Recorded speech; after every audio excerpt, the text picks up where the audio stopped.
Greetings. I'm off to the airport, but wanted to reflect on something that's been on my mind for a bit and was accentuated with a news announcement in the last week. Last summer, I was biking and hiking in northern Wisconsin, and I saw these signs that had a beautiful blue silhouette of Lake Superior and then some words that said not for sale. And I thought they were like some real estate agent that was doing the don't think of an elephant, like this house is not for sale, meaning that it is. But I saw hundreds of them in biking around. So I got back to my Airbnb and I looked it up. And what this is about is local people around the shores of Lake Superior are becoming active to avert and avoid people in the Southwest building pipelines to transport the water from Lake Superior to areas that need water. Not for sale. And they're drawing a line in the sand.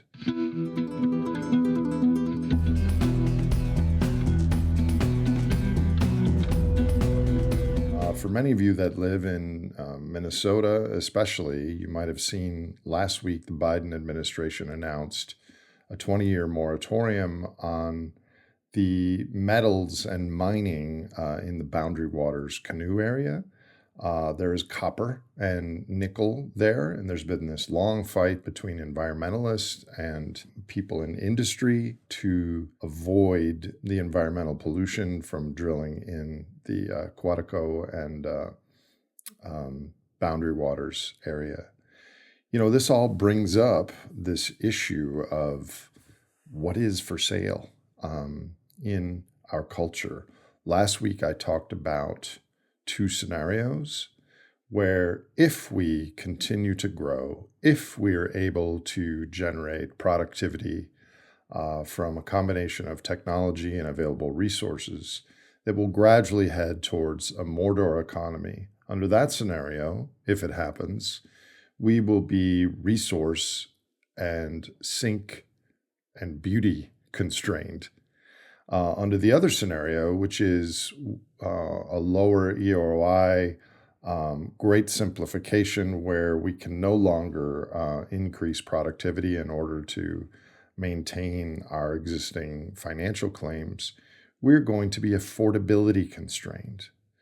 And in either of these scenarios, there becomes the issue of what will be for sale during those times. In the natural world, in our own lives, what will we take for granted today that will become for sale tomorrow? So humans are an odd species in that we think that everything belongs to us. Perhaps all species think that. We can't know, but it never becomes a problem because what happens in the world of moths stays in the world of moths. The problem with humans is that in partnering with fire the last 200 years, we now neither own things abstractly nor temporarily, and we can actually find reasons to permanently use things up and rationales on ways to do it.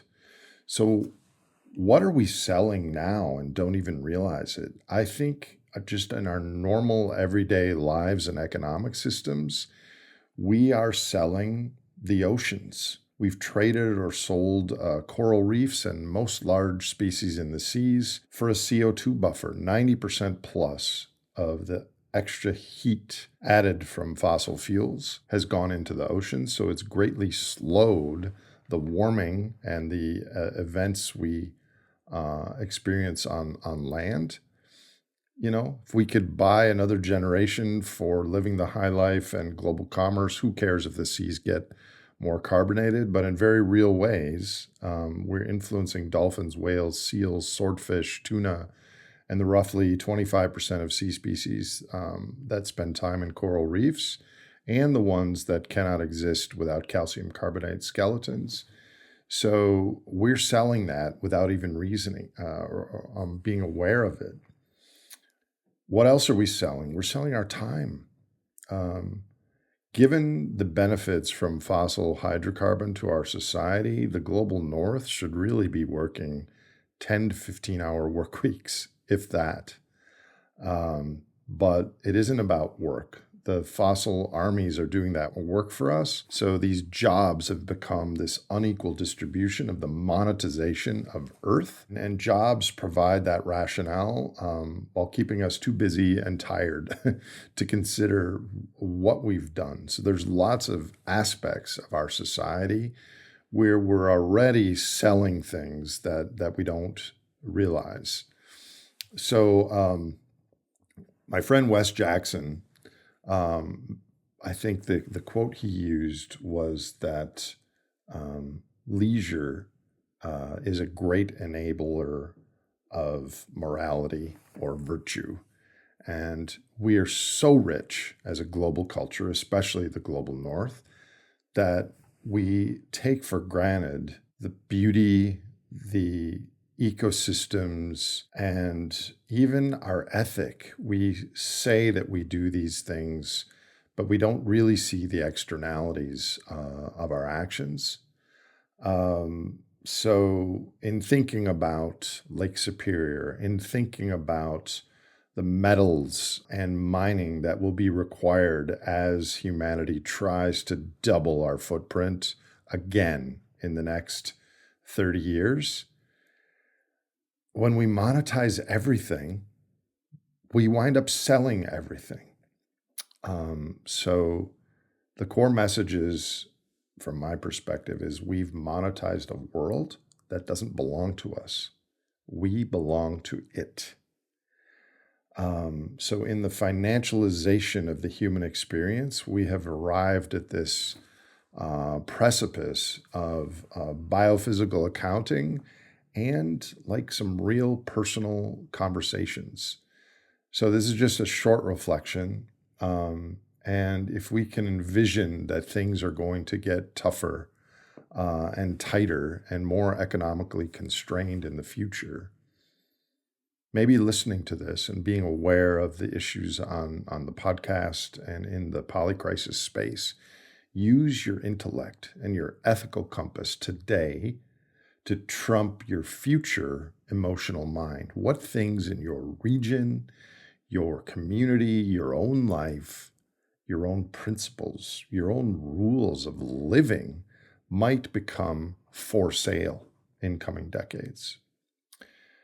Similarly, which things for you as a personal live during these amazing and perilous times are a red line, and you decide are not for sale and never will be for sale?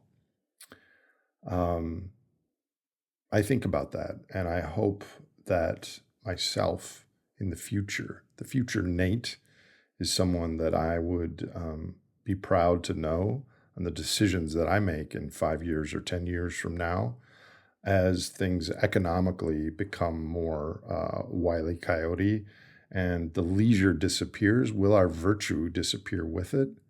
I hope not. And that's a reason I'm doing this work. More in 2 weeks. I'm traveling starting 2 hours from now. Thank you all. Talk soon.